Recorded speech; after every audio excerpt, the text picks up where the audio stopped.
எப்ப தெரிய வந்தது நீங்க இவ்வளவு தாமதமா நீங்க வந்து புகார் இது எப்ப தெரிய வந்துச்சுன்னா இப்ப சமீபத்தில் இப்ப வந்து ஒரு ஒரு 6 மாசத்துக்கு முன்னால தெரிய வந்துச்சு. தெரிய வந்து என்னுடைய நண்பர் நம்பர் மூலமா எடுத்து பூரா செக் பண்றேன். செக் பண்ணும்போது அவருக்கு ஒரு ஃபோன் வருது என் நம்பருக்கு.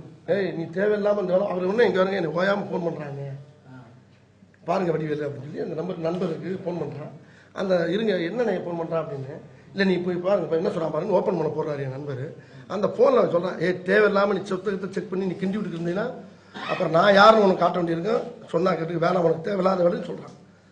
அவர் அப்போதான் சாக்காக இவன் வார்த்தை என்னடா அவ்வளோ பொருட்டா இருக்கு அப்படிங்கிற பீதி எனக்கு அப்பதான் அவனுடைய சுய உரிமை எனக்கு தெரிய ஆரம்பிச்சு. சத்தியமா முடியல சார். ஆனா போராடி நகைச்சுவை இவங்களை பூரா அடிச்சு வெட்டி விட்டு முன்னால கூட நான் நகைச்சுவையில தோக்கணும். காரணம்னா மக்கள் சக்தி இருக்கு, எனக்கு மக்கள் ஆதரவு இருக்கு. ஏதோ ஒரு சிந்தப்ப வந்தா அந்த அம்மா இந்த குழந்தை இந்த மாதிரி குழந்தைய கோடிக்கணக்கான குழந்தை இருக்கு. ஆனா தைரியம் வந்து தொழில் ரீதியா வந்து எனக்கு தொழில் எனக்கு இறங்கல. ஆனா அந்த தொழில முடக்கிறதுக்கு அந்த உணர்ச்சி நகைச்சுவையை வாரி வழங்குறத பூரா முடக்கிறதுக்கு ஏற்பாடு பண்றாங்க. அது தாங்காம போயிட்டு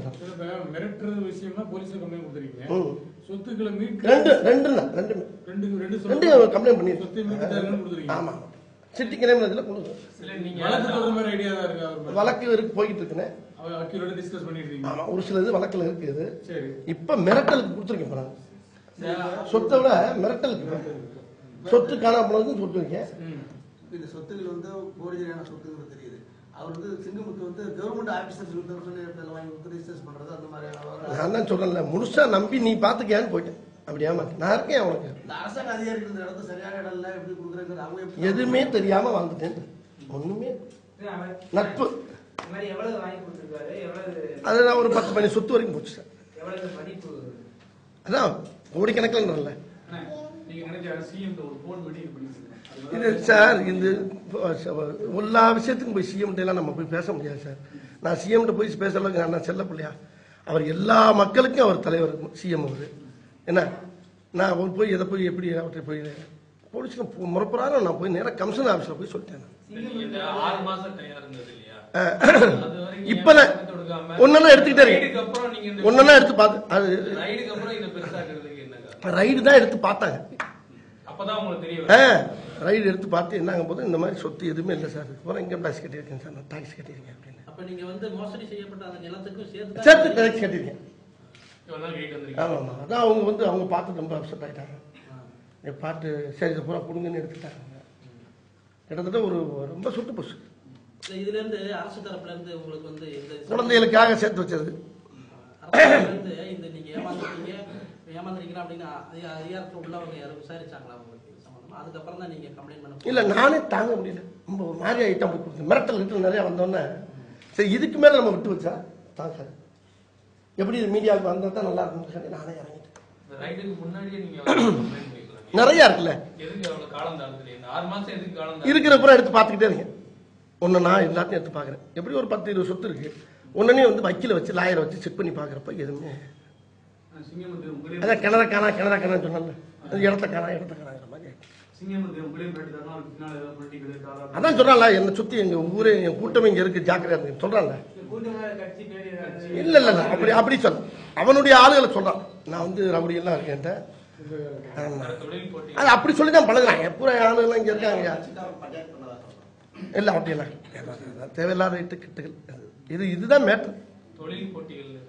தொழில நான் வந்து நான் அடிச்சு நிற்பேன் சார். அது என்ன சாய்க்கிறதுக்கு எவனாலே முடியாது. சேலம் சார் ஒருத்தன் கூட என்னை சாய்க்க முடியாது. தொழில் நகைச்சுவையில சாகிற வரைக்கும் நான் தான் நிற்பேன் சார். நான் அடிப்பேன் சார். நான் ஜனங்களை சிரிக்க வச்சுக்கிட்டே இருப்பேன். எவ்வளவு நடந்தாலும் இதெல்லாம் ஒரு பெரிய உளைச்சல். அந்த மனசுல இருக்க அந்த பாரத்தை இறக்குறக்காக நீ போய் கம்ப்ளைண்ட் பண்ணி என்னன்னு பாருங்க சார். தொழில தோக்க மாட்டேன் சார். நகைச்சுவை உணர்வு வந்து சாகிற வரைக்கும் இருக்காது. அது இன்னும் அதிகமாக தவிர அது குறையாது. இப்போ பூரா விரட்டி விட்டுறதுக்கு பின்னால் இப்போ நீ ஆதவன் ஹிட்டு கொடுத்துருங்க. இவனை நம்பி அந்த இது இல்லை சார். டைரக்டர்கள் மக்கள் டைரக்டர்கள் தயாரிப்பாளர் டைரக்டர் இத்தனையும் இருக்காங்க. டைரக்டர் வச்சு தான் நிறைய பேர் அடிக்க இப்போ உங்களுக்கு அந்த பேர் ஹெல்ப்பர் யாராவது ஹெல்ப்பர் இருக்காங்களா? இப்போ உங்களுக்கு துணையா பக்கமா எதுக்கு வடிவேல் ஒரு சோலா பக்கத்தில் ஏன் ஆர்டிஸ்டா இல்லை தமிழ் சினிமாவில் எல்லாம் நீங்க என்ன சார் ஒரு ஆளை வச்சு வண்டி ஓட்ட முடியும் நம்ம அப்படி கிடையாது. இல்ல அவர் சிங்கமுத்தோட போன அந்த ஒரு டீம் நடிகர்கள் மொத்த கூட்டம் ஆமா கூட்டமே வந்து சம்பந்தப்பட்டிருக்காங்க. இல்ல இல்ல நானே வேணாம் போர் அடிக்கிற மாதிரி இருக்கு. ரெண்டாவது அவனுடைய கூட்டாளியா தானே இருப்பாங்க, எதுக்கு வேணாம்.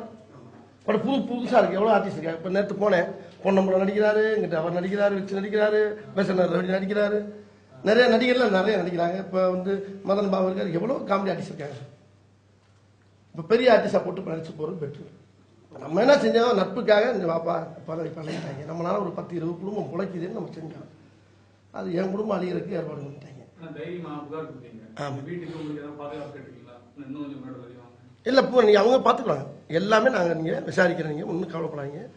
நீங்கள் மன உளைச்சல் இல்லாமல் நீங்கள் நகைச்சுவை மட்டும் மக்களுக்கு பண்ணுங்க. நீங்கள் ஆமாம், நீங்கள் எப்பயும் இது இதாகிறாங்க அப்படின்னு ரொம்ப எனக்கு ஊக்கம் கொடுத்தாங்க. இல்லை அதான் சொல்கிறாங்க, நீங்கள் வந்து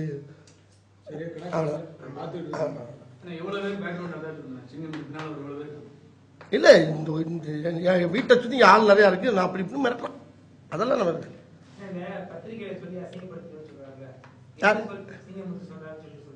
இல்லை அதான் சொல்லுவேன், நான் வந்து கேவலப்படுத்துவேன், நான் உங்க கால இப்படி அதான் திருடன் என்னைக்குமே உண்மையை ஒத்துக்க மாட்டான்.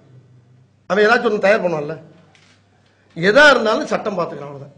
சரி, எதா இருந்தாலும் நம்ம அவங்க பார்த்துக்கலாம். ஆமாப்பா, எதா இருந்தாலும் இப்போ என்னை பற்றி என்ன சொன்னாலும் போலீஸே விசாரிக்காது, போலீஸாக விசாரிக்கணும்.